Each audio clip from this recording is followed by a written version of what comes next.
from architect ng bahay To arkitekto ng pastillas. ng pastillas. Yeah. Grabe. There's a judgment na maraming mga tao sinasabi, Candy, sayang ka. Arkitekto ka pa naman, pero napunta ka lang sa pagiging arkitekto ng pastillas. But for me, asan yung sayang doon? Diba? Parang people around me, or most of the time, naririnig ko na sayang daw ako. Hindi ko daw nagamit yung pinag-aralan ko. Yes, hindi ko siguro nagamit. But at some way, dito ko nakita yung purpose ko. Purpose ko on inspiring other. Kasi maraming mga times na maraming nagchat-chat sa akin.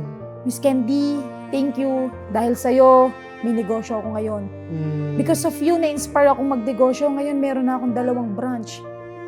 Thank you, Miss Candy, because you're showing us what's possible. And I want my business na hindi lang siya basta nagbebenta ng sweets. I want my business to be an inspiration to show them what's possible. Na posibleng mangarap, na posible na magawa mo yung mga bagay na gusto mo. Even though it's very ordinary.